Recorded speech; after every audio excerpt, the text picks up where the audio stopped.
ইসলামে আদর্শ সন্তান গড়ার উপায়, যেহেতু এটা যুব সমাজের ওয়াজ আর বিষয়বস্তু নির্ধারিত, এই জন্য ডানে বামে যাব না।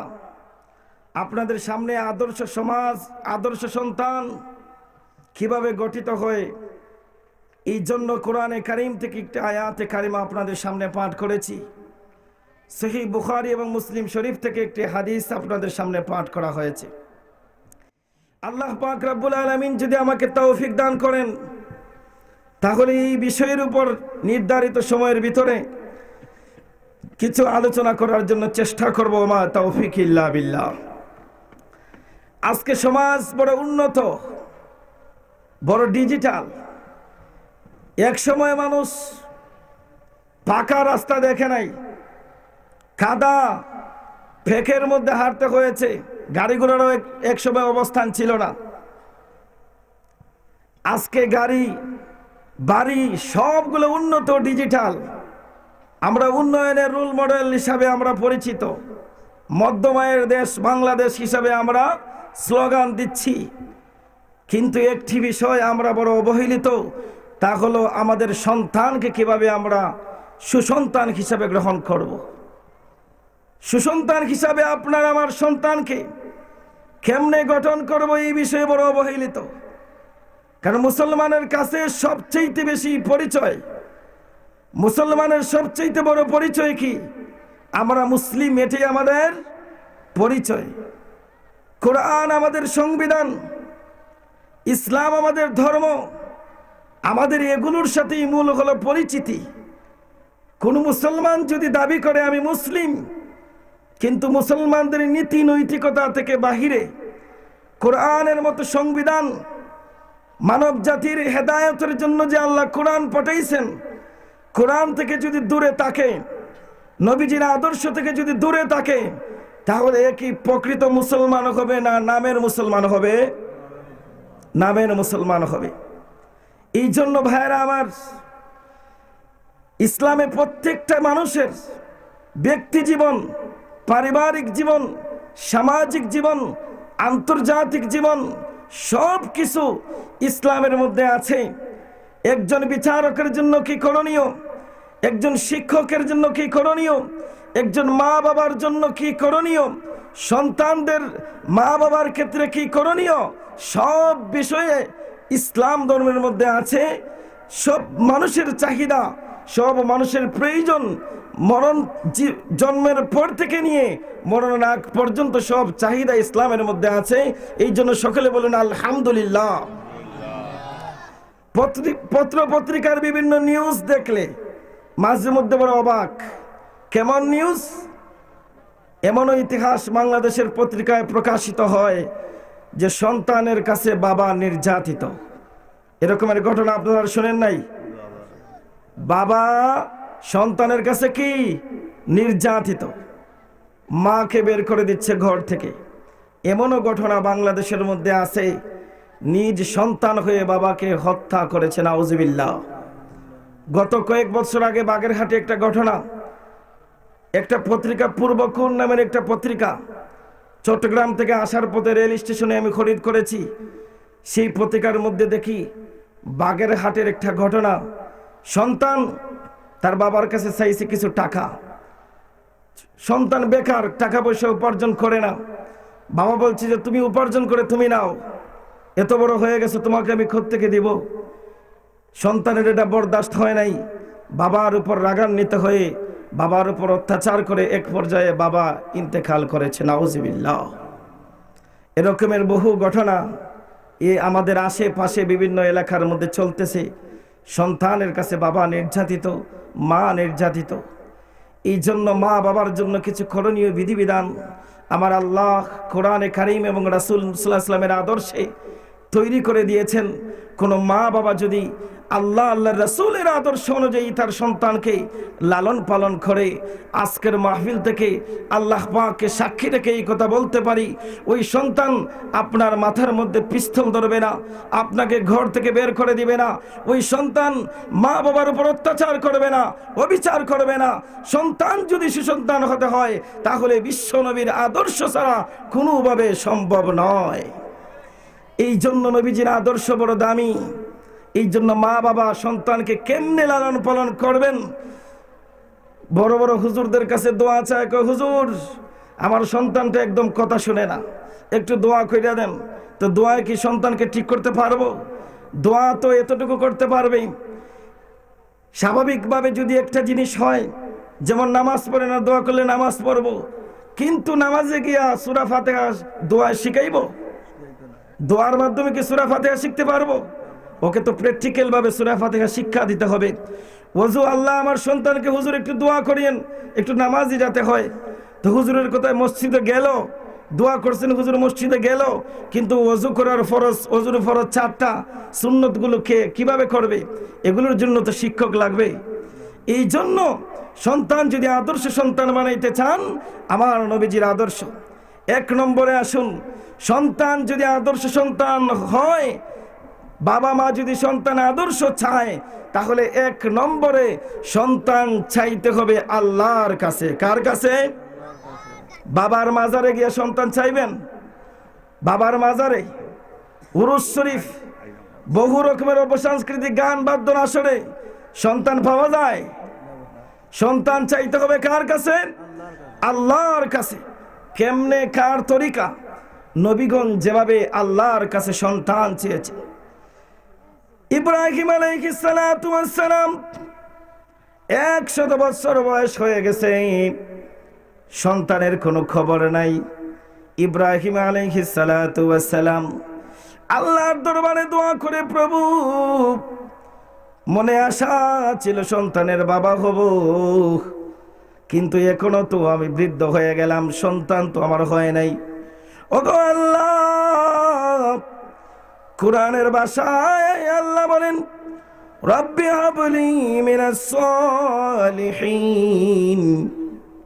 ইব্রাহিম আলাইহিস সালাতু ওয়াস সালাম আল্লাহর দরবারে দোয়া করলেন, রব্বি হাবলি মিনাস সালিহিন।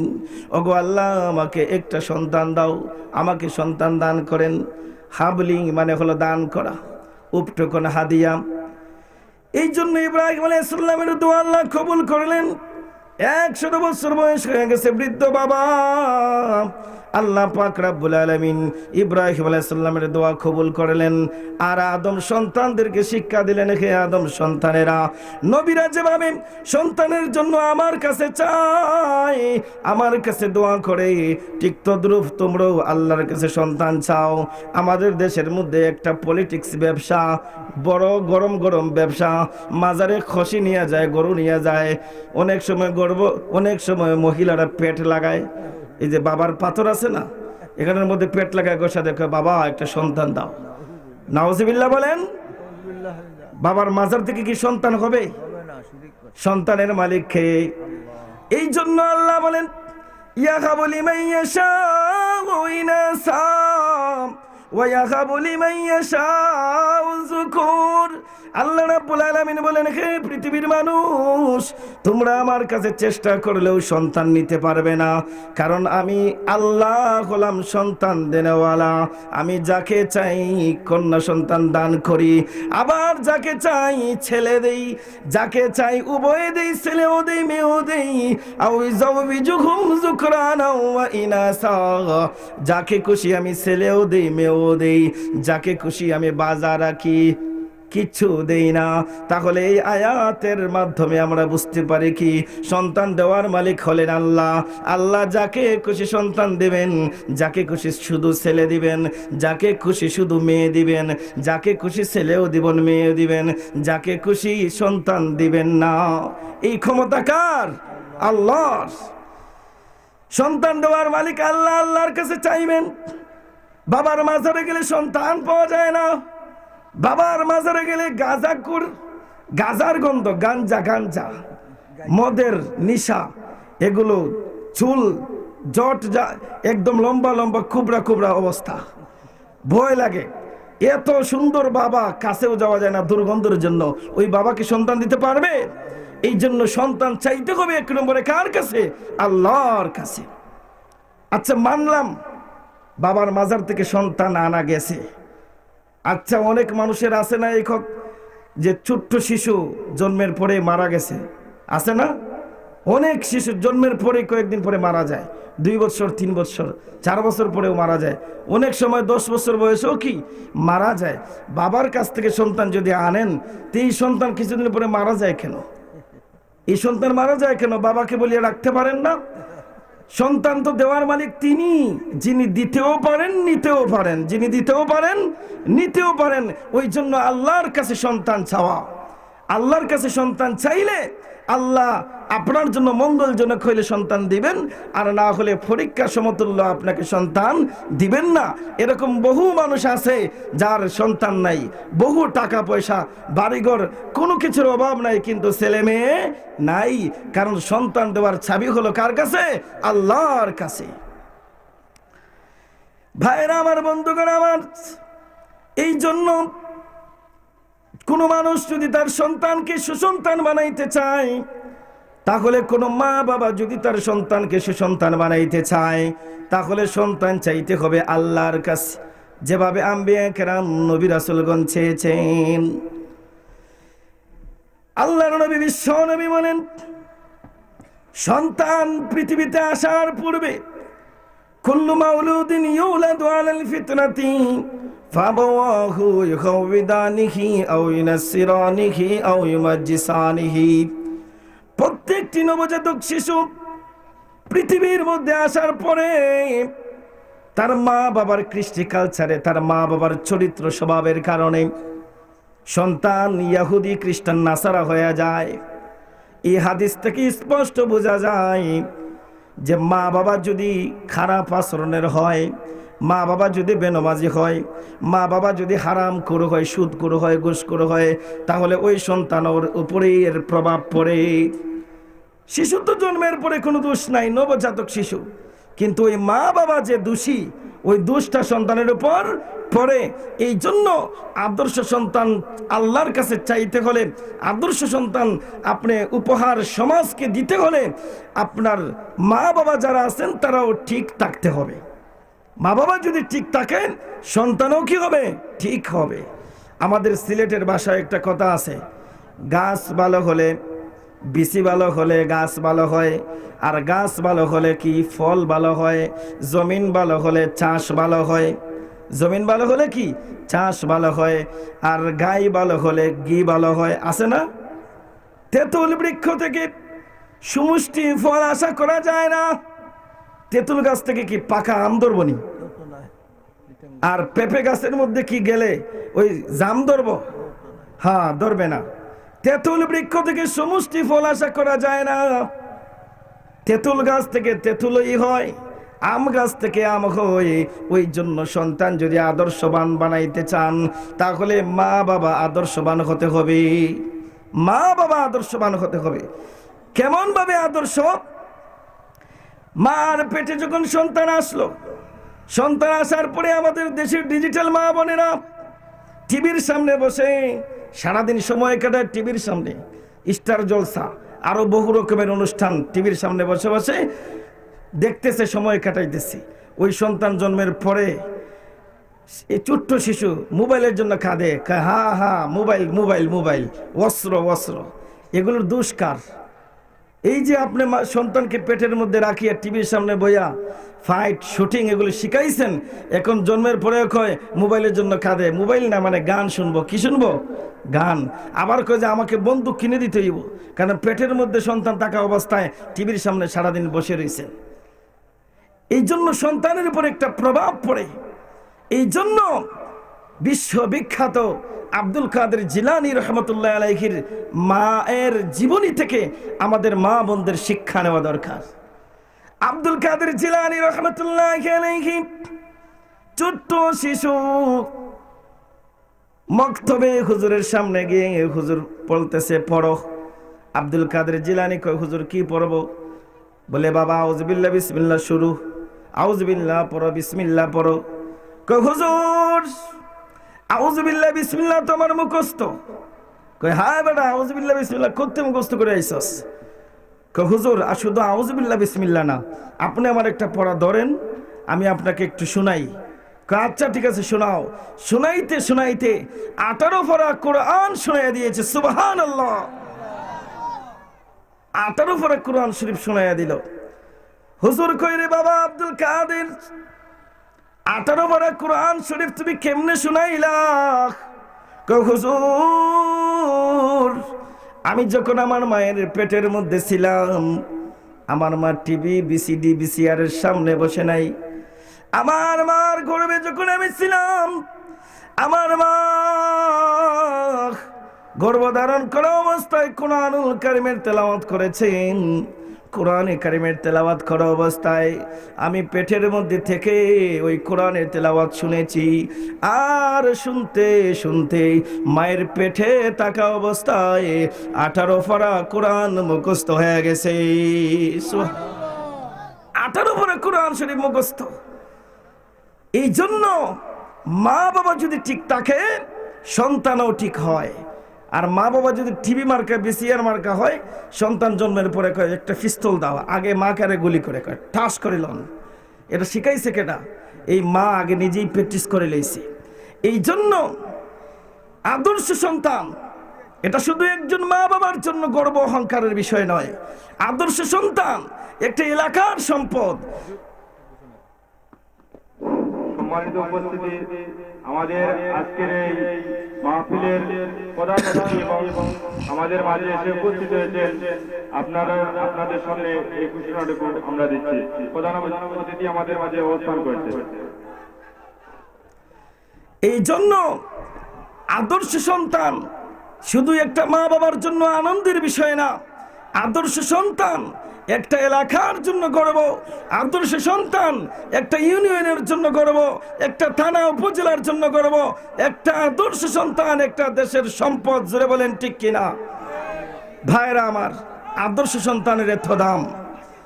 আদর্শ সন্তান।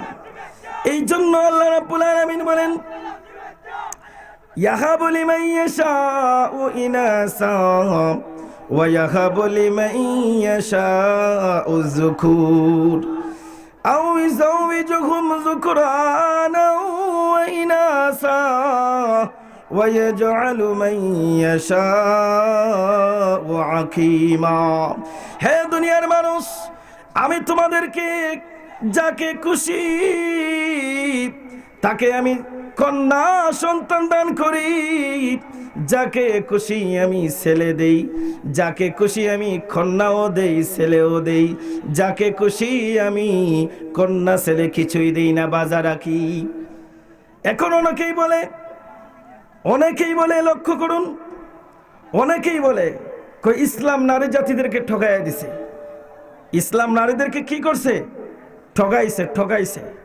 দেখেন না, মাঝে মধ্যে কিছু নারীবাদীরা রাস্তার মধ্যে নেমে একদম ধামধুম করে মিছিল করেন, আমাদের দাবি মানতে হবে, আমাদের দাবি মানতে হবে, বিভিন্ন রকমের স্লোগান দেয়। আমার আল্লাহ দেখেন কয় যে ইসলাম ধর্ম নাকি নারীদেরকে সম্মান দেয় নাই। এই কথা শোনার পরে নাউজুবিল্লাহ বলুন, নাউজুবিল্লাহ। ইসলাম নারীদেরকে কেমন সম্মান দিয়েছে! আল্লাহ রাব্বুল আলামিন এই তেলাওয়াতকৃত আয়াতের শুরুতেও আল্লাহ পাক রাব্বুল আলামিন বলেন, হে পৃথিবীর মানুষ, আল্লাহ যাকে খুশি কন্যা সন্তান দান করেন, যাকে খুশি ছেলেও দেন। এই জায়গার মধ্যে ছেলের নাম আগে নেন নাই, কন্যার নাম আগে নিয়েছেন। এর মানে হলো ইসলাম নারীদের উপর জুলুম করে নাই, অত্যাচার করে নাই, অবিচার করে নাই। আল্লাহ তাদেরকে সম্মান দিয়েছেন স্বয়ং কোরআনুল কারীমে। সুবহানাল্লাহ। ইনাসা ইয়াহাবু লিমান ইয়াশাউ ইনাসা। ইনাস শব্দের অর্থ হলো মেয়ে। তাফসীর ইবনে কাসিরের মধ্যে আছে, আল্লাহ হযরত ওয়াসিলা ইবনে আসকা রাহমাতুল্লাহি আলাইহি বলেন, আল্লাহ রাব্বুল আলামিন যে ঘরের মধ্যে সর্বপ্রথম কন্যা সন্তান দান করেন, কন্যা সন্তান যে ঘরের মধ্যে দান করেন, ওই ঘর হলো ভাগ্যবান। ওই মহিলা হলো কি? ভাগ্যবতী মহিলা। এখন আমাদের সমাজের তো কিছু ভাই আছে, কিছু বাবা আছে, কিছু মা আছে, মেয়ে হইলেই কপালটা মন্দ, খারাপ। মেয়ে জন্ম নিছে, কপাল খারাপ। আগে কই হুজুর দোয়া করিয়েন, আপনার ভাবি সাহেবা, হ্যাঁ দোয়া করিয়েন। এর কিছুদিন পরে সন্তান ভূমিষ্ঠ হয়ে গেছে, তারপরে কিও ভাইজান দোয়া তো করলাম, কি ফলাফল কি? কই আরে খইয়েন না, চাইছিলাম ছেলে হইছে মেয়ে, নাউজুবিল্লাহ। এরকমের কাহিনী। এই জন্য আল্লাহ পাক রব্বুল আলামিন কোরআনুল কারীমে ঘোষণা করেন, ইয়াহাবু লিমান ইয়াশাউ ইনাসা ইয়াহাবু লিমান ইয়াশাউ যুকুর। আমি যাকে খুশি কন্যা সন্তান দেই, যাকে খুশি ছেলে দেই। এখন কন্যা সন্তানের বাবারা রাগ করার কোনো কারণ নাই, কারণ আমার নবী বিশ্ব নবী বলেন, হে দুনিয়ার মা বাবারা, তোমাদের ঘরে কন্যা সন্তান জন্ম নিলে মন খারাপ করো, আমি স্বয়ং বিশ্ব নবী হলো কন্যাদের বাবা। সুবহানাল্লাহ। আর একটু জোরে বলুন। এর মানে আপনাদের মন খারাপ। প্রধান অতিথি সাহেব আইসেন, আমাদের বড় ভাই রাফি বিন মুনির সাহেব কথা বলবেন, একটু সময়, একটু ওয়েট করেন। আমার নবী নিজেই সুসংবাদ দেন, হ্যাঁ পৃথিবীর মানুষ, তোমাদের ঘরে কন্যা সন্তান যদি হয় তোমাদের মন খারাপ হয়, তোমাদের মন খারাপ করার কোনো দরকার নাই, কারণ আমি বিশ্ব নবী হলাম নিজে কন্যাদের বাবা। সুবহানাল্লাহ। এবং আমার নবী সুসংবাদ দান করেন, যে বাবা মা কন্যা সন্তানকে লালন পালন করে, বিবাহ দেওয়ার আগ পর্যন্ত লালন পালন করে বিবাহ দেয়, ওই কন্যা কাল কিয়ামতের দিন জান্নাতে যাওয়ার উসিলা হয়ে যায়। সুবহানাল্লাহ। জান্নাতে যাওয়ার একটা মাধ্যম। সাহাবী জিজ্ঞাসা করলেন, ওগো আল্লাহর নবী, একটা কন্যা সন্তানকে লালন পালন করলেও জান্নাত পাবে, দুইটা তিনটা যদি চারটা হয়, পাঁচটা হয়? আমার নবী সুসংবাদ দেন, দুনিয়ার মা বাবারা শুনে রাখো, তোমাদের কন্যা সন্তান একটা দুইটা বড় কথা না, যার ঘরে জয়টা কন্যা সন্তান জন্ম নেবে, ওই মুসলমান মা বাবারা শুনে রাখো, এক একটা জান্নাত মা বাবার জন্য রিজার্ভ থাকবে। সুবহানাল্লাহ। মা বাবার জন্য রিজার্ভ থাকবে। এই জন্য কন্যা সন্তান জন্ম নিলে মন খারাপ করার কি নাই, দরকার নাই। আল্লাহ রাব্বুল আলামিন বলেন, ইয়াহাবু লিমান ইয়াশাউ ইনাসা ওয়া ইয়াহাবু লিমান ইয়াশাউ যুকুর আও ইযাওয়িজুহুম যুকরানা ওয়া ইনাসা ওয়া ইয়াজআলু মান ইয়াশাউ আকিমা। হে পৃথিবীর মানুষেরা, সন্তান দেওয়ার মালিক হলাম আমি রাব্বুল আলামিন। যাকে খুশি আমি কন্যা সন্তান দেই, যাকে খুশি ছেলে দেই, যাকে খুশি ছেলেও দেই মেয়েও দেই, যাকে খুশি আমি ছেলেও দেই না। পরীক্ষা করার জন্য বাজার রাখি, সন্তান হয় না। এই জন্য আদর্শ সন্তান যদি তুমি লালন পালন করতে চাও, তুমি যদি চাও আদর্শ সন্তানের বাবা হওয়ার জন্য, তাহলে মা বাবা যদি ঠিক থাকে, তাহলে সন্তানও ঠিক হবে, আদর্শবান হবে। এই জন্য নবীজি বলেন, সহিহ বুখারী শরীফের হাদিস, কুল্লু মাউলুদিন ইউলাদু আলাল ফিতরাতি ফাবাওয়াহু ইয়াউদানিহি আও ইউনাসসিরানিহি আও ইউমাজ্জিসানিহি। প্রত্যেকটা নবজাতক শিশু কোরআন গ্রহণ করার যোগ্যতা, ইসলাম গ্রহণের যোগ্যতা, নবীজিকে অনুসরণ করার যোগ্যতা, হাসর নসর কোরআনের উপরে বিশ্বাস করার যোগ্যতা নিয়ে পৃথিবীর মধ্যে আসে। কিন্তু তার মা বাবার কৃষ্টি কালচার, খারাপ নীতি নৈতিকতার কারণে, তার মা বাবার অসৎ চরিত্রের কারণে সন্তানটাও অসৎ চরিত্র হয়ে যায়। এই জন্য আদর্শ সন্তানের জন্য দ্বিতীয় নম্বর কারণ হলো, আদর্শ হলো মা বাপ ঠিক থাকতে হবে। মা বাবা যদি ঠিক থাকে, সন্তানও আদর্শ হবে। এক নম্বর হলো সন্তান চাইতে হবে কার কাছে? আল্লাহর কাছে। দ্বিতীয় নম্বর হলো সন্তানকে লালন পালনের জন্য, আদর্শের জন্য মা বাবা ঠিক থাকতে হবে। তৃতীয় নম্বর হলো, সন্তান যদি আদর্শ সন্তান বানাইতে চান, জন্মের পরে ডান কানে আজান এবং বাম কানে ইকামত দিতে হবে। এখন আমাদের স্বাভাবিক যে বর্তমান পরিস্থিতি, ডিজিটালের জমানায়, আগে তো মা বোনদের সন্তান এই সিজার টিজারের প্রয়োজন হইতো না, কিন্তু এখন সিজার, মেডিকেলে শুধু দৌড়াদৌড়ি। এখন অনেক সময় মহিলাদের অপারেশন করে হিন্দু ডাক্তার, এখন হিন্দু ডাক্তার অপারেশন করে, কেউ মাকে নিয়ে ব্যস্ত, কেউ সন্তানকে নিয়ে ব্যস্ত। এত বড় একটা গুরুত্বপূর্ণ সুন্নত এখন পালন হইতেছে না, অবহেলিত চলতেছে। এই জন্য নবীজি বলেন, আদর্শ সন্তানের জন্য ডান কানে আজান এবং বাম কানে ইকামত দেওয়া। কেমন পাওয়ারওয়ালা সুন্নত! আজান এবং একামত, আজান দিলে 30টা নাকি, আজান দিলে কয়টা নাকি? 30টা। একামত দিলে 15টা। এখন মসজিদের মধ্যে যে আজান দেওয়া হয়, এই আজান দিলে 30টা নাকি এবং একামত দিলে 15টা নাকি। বিশ্বনবীর জীবনী, মক্কায় অবস্থানকৃত জীবনী, মদিনায় অবস্থানকৃত, মক্কার আগে পরে কোনো জায়গায় মিলে নবুয়তের পরে আজান নবীজি দিয়েছেন এরকমের কোনো ইতিহাস, কোনো তথ্য নাই। কিন্তু আল্লাহর নবী বিশ্বনবী মুহাম্মদুর রাসূলুল্লাহ সাল্লাল্লাহু আলাইহি সাল্লাম হাসান হুসাইন, হুজুরের নাতি হাসান হুসাইন জন্ম নেওয়ার পরে ডান কানে আজান এবং বাম কানে একামত নিজেই দিয়েছেন। সুবহানাল্লাহ। এর মাধ্যমে গোটা মানব জাতি উম্মতে মুহাম্মদীদেরকে শিক্ষা দিচ্ছেন, হে মানব জাতিরা, হে আমার উম্মতে মুহাম্মদীরা, সন্তান ভূমিষ্ঠ হওয়ার পরে ডান কানে আজান এবং বাম কানে একামত দাও, এটা আমার নবীজির শিক্ষা। তাহলে সন্তান, আদর্শ সন্তানের জন্য 3য় নম্বর কারণ গেল। 4র্থ নম্বর কারণ হইল 7 দিন অথবা 21 দিন, 7 দিন অথবা কি 21 দিনের সময় আকিকা করবে। কি করবে? আকিকা। 7 দিন অথবা 21 দিন অথবা জীবনে যখন সুযোগ হয় তখন করবে, কিন্তু সুন্নত হলো 7 দিন অথবা 21 দিন আকিকা করবে। ছেলের জন্য 2টা ছাগল আর মেয়ের জন্য 1টা। এখন হয়তো অনেকে ভাবছেন কি ব্যাপার, ছেলের জন্য 2টা কেন আর মেয়ের জন্য 1টা কেন? এখানে হয়তো ইসলাম নারীদেরকে ঠকাইয়া দিছে, এখানে হয়তো ইসলাম নারীদেরকে কি করছে? ঠকাইয়া দিছে। আকিকার মূল উদ্দেশ্য হলো বিপদ থেকে মুক্ত থাকা, বিপদ থেকে কি মুক্ত থাকা। এখন আপনাদের কাছে আমার প্রশ্ন, ছেলের উপরে বিপদ বেশি না কম? কথা বলুন সবাই। ছেলের উপরে বিপদ কম না বেশি? বেশি। কারণ মেয়ে তো সারাদিন ঘরে থাকবে, ছেলে ঘর থেকে বের হবে, কখনো দুবাই, কখনো আমেরিকা, কখনো ফ্রান্স, বিভিন্ন দেশ সফর করবে, কখনো সিলেট, কখনো ঢাকা। মেয়ে তো ঘরের মধ্যে বসে থাকবে, মেয়ের জন্য তো আর এত বিপদ, এত রিস্ক নাই। এই জন্য আকিকার মূল উদ্দেশ্য হলো বিপদ থেকে মুক্তি। বিপদ থেকে মুক্তি হওয়ার জন্য কাফারা হিসাবে হচ্ছে আকিকা।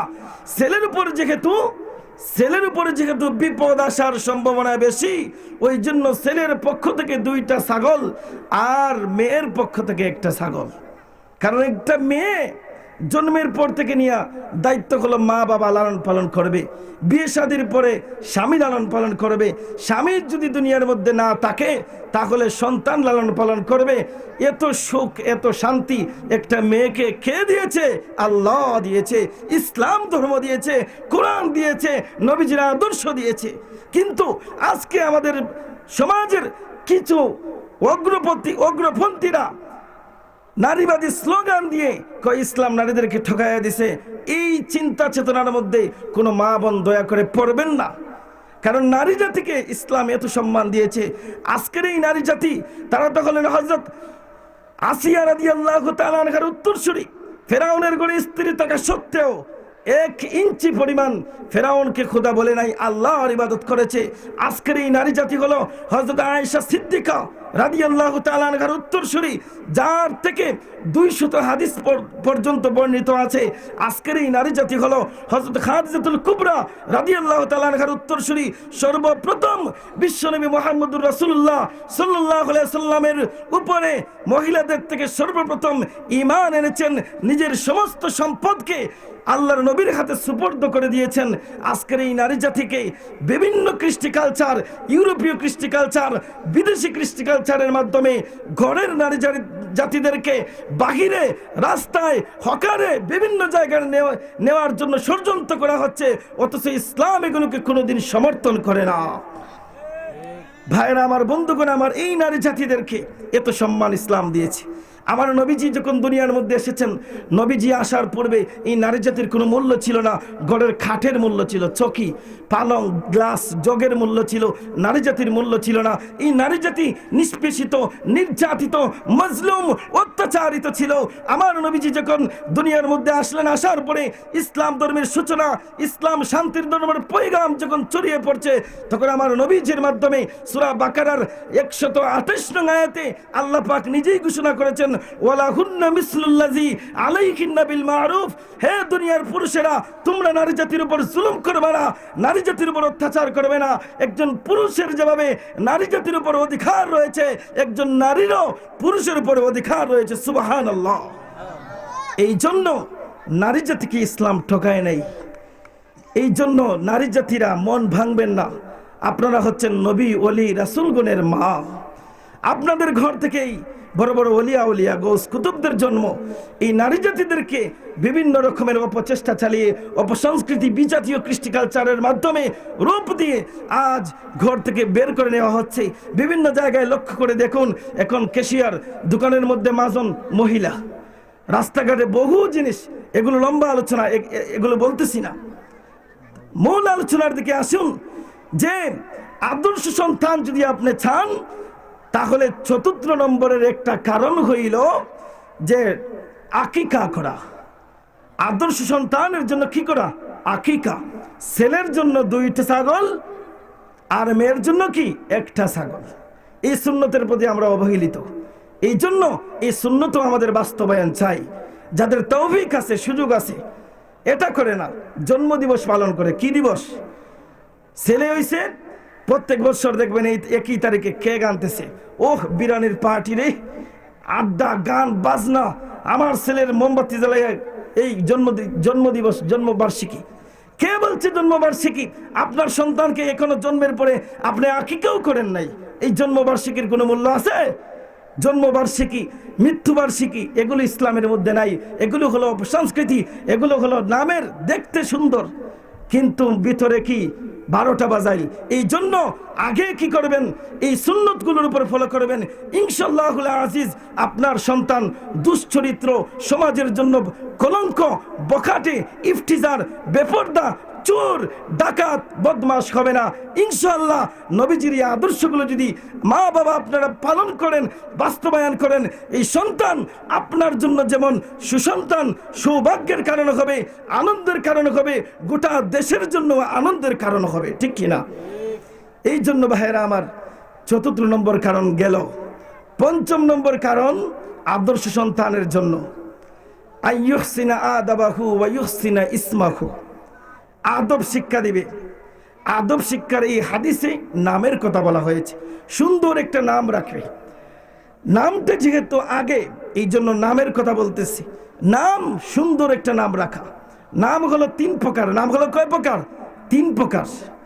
একটা হলো আল্লাহর নামের সাথে নিসবত, আব্দুল্লাহ, আব্দুর রহমান, আব্দুর রাজ্জাক।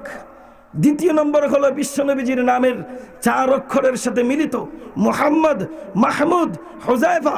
এগুলো হলো 2য় নম্বর। আর 3য় নম্বর হলো ওলিয়া উলিয়া, নুরউদ্দিন গহরফরি, শায়েখে কাতিয়া, আমিরউদ্দিন রহমতুল্লাহ আলাইহি, আব্দুল কাদের জিলানী, শাহজালাল ইয়ামানি, শাহ ফরান রহমতুল্লাহ আলাইহি। ওলিয়া উলিয়াদের নামে ৪র্থ নম্বর হলো অর্থ সঠিক। তাহলে নাম হলো 4 প্রকার।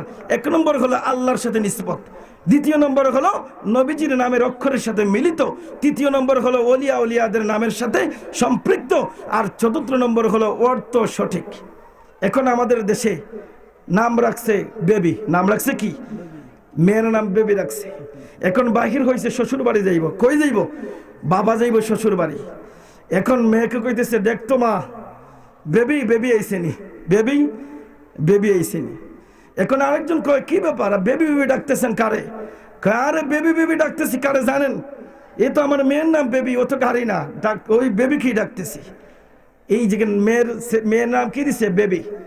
দাদা অসুস্থ, ডাক্তার সাহেব করে আইছে, কয় আচ্ছা আপনি আমার সাথে একটু আসেন, ট্যাবলেটগুলো আমি পাঠাই দিতেছি। ট্যাবলেটগুলো কি করতেছি?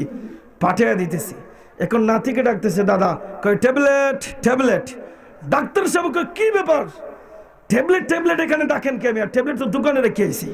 কার আমি এখন কি আমার নাতির নাম ট্যাবলেট, নাতির নাম কি ট্যাবলেট, বেবি ট্যাবলেট, হিন্দুয়ানি নাম যেগুলোর অর্থ ঠিক নাই। এই জন্য নাম এই 4 তরিকা থেকে এক তরিকায়। নামের একটি স্পেশাল প্রভাব রয়েছে।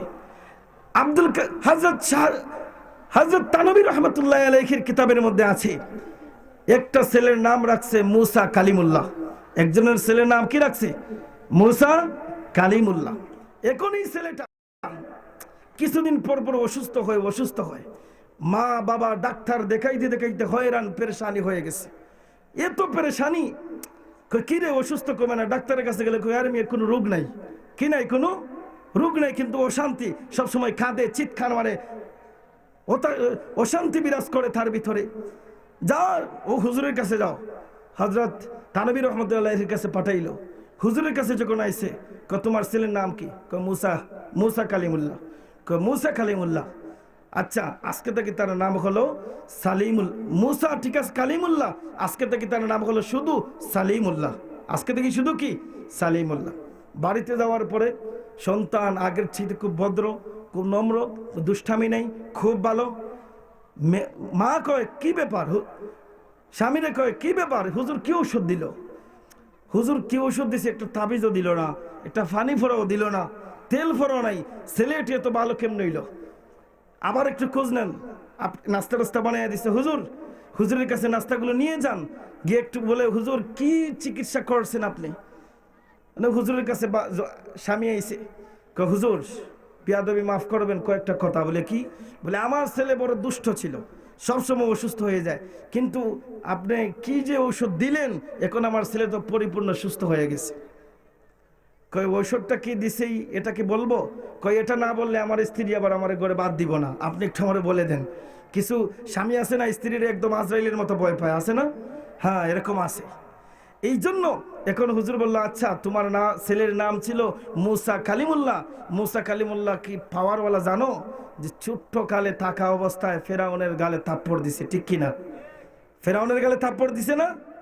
আপনারা কি ঘুমায় গেছেন গা?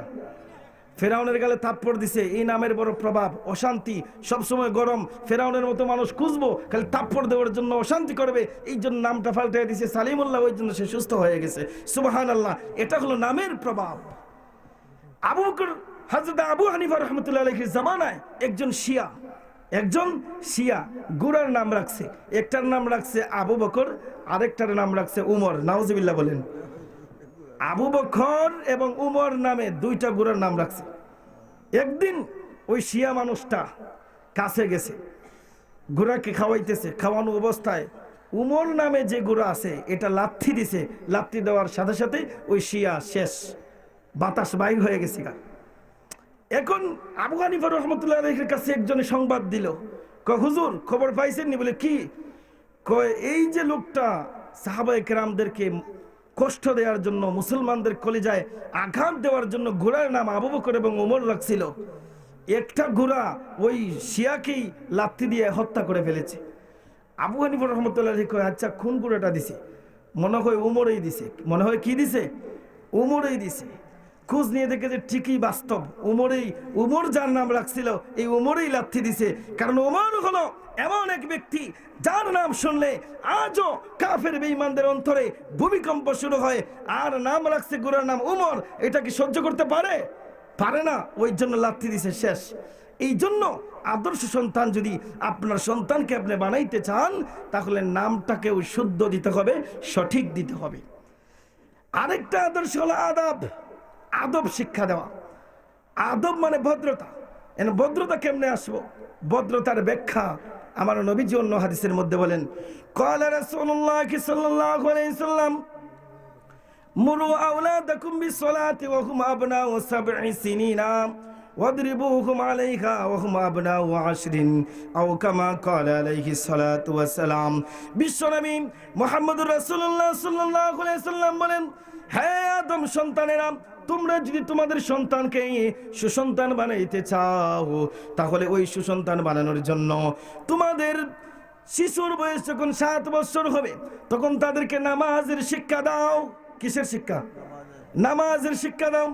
7 বছর হয়ে গেছে, নামাজ পড়ে না, 10 বছর পর্যন্ত তাকে প্রহার করো, আঘাত করো, ব্যথাঘাত করো, তারপরেও তুমি নামাজের শিক্ষা দাও।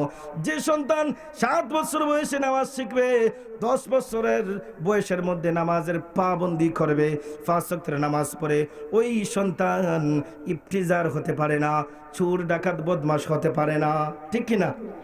যে নামাজ পড়বে হতে পারে না, কারণ আল্লাহ নিজেই ঘোষণা করেছেন।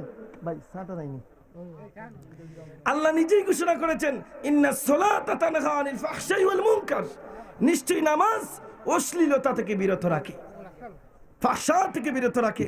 এই জন্য নামাজটা বড় দামি। এখন দুর্ভাগ্য, কথা অপ্রিয় হলেও সত্য, মা বাবা নিজেই নামাজ পড়ে না, এখন সন্তানকে কেমনে নামাজ পড়াই? এখন মা বাবার ভিতরে নামাজ নাই, আছে নামাজ, জুমার নামাজে গিয়া হুজুরের সাথে ধাক্কা ধাক্কি, ঠেলাঠেলি, আরে হুজুর নামাজে আইছি, আপনি কই গেছেন, আরে কি করবো কি না, তাসবিহ কি পড়তে হইব, কোরআন শরীফের কোন জায়গায় কি আছে একটু কোন, এই তো শুরু হয়ে গেছে গা জুমার নামাজের মুসল্লি। শুভ বেরাতর দিন আইলে আরে আগে আগে একদম ফাগড়ি টাগড়ি লাগাইয়া, আবা কাবা লাগাইয়া, আতর লিপস্টিক, আতর সেন্ট সবগুলো মারিয়া মুসল্লি, নামাজের মুসল্লি, জুমার মুসল্লি, শুভ বেরাতের মুসল্লি। ঈদের নামাজের কেমনে প্রথম কাতারে আসতে পারে, ওই প্রতিযোগিতা বহুদিন আগে থেকেই করিয়া ঈদের দিন দেখা যায় সকালবেলা নামাজটা নিয়া বাবু হয়ে প্রথম কাতারে বসে রয়েছে। এখন আমরা মুসল্লি হয়ে গেছি। কোন মুসল্লি? সাপ্তাহিক মুসল্লি, ঈদের নামাজের মুসল্লি, বার্ষিক মুসল্লি। এই জন্য আদর্শ সন্তান যদি আপনার সন্তানকে আপনি বানাইতে চান, আমার নবীজির শিক্ষা হলো, আপনার সন্তানের 7 বছর বয়স হলে তাকে নামাজ শিক্ষা দিন, আর নামাজ শিক্ষা দেওয়ার সাথে সাথে 10 বছরের সময় তাকে নামাজের পাবন্দির জন্য বলুন। ভাইরা আমার, আমাদের প্রধান অতিথি আমাদের শ্রদ্ধেয় বড় ভাই রাফি বিন মুনির সাহেব এসেছেন, গুরুত্বপূর্ণ কথা বলবেন। আল্লাহ পাক রব্বুল আলামিন আমাকে যতটুকু বলার তৌফিক দিয়েছেন, এর উপরে আমল করার তৌফিক দান করুন। সকলে বলুন আমিন। আসসালামু আলাইকুম ওয়া রাহমাতুল্লাহ।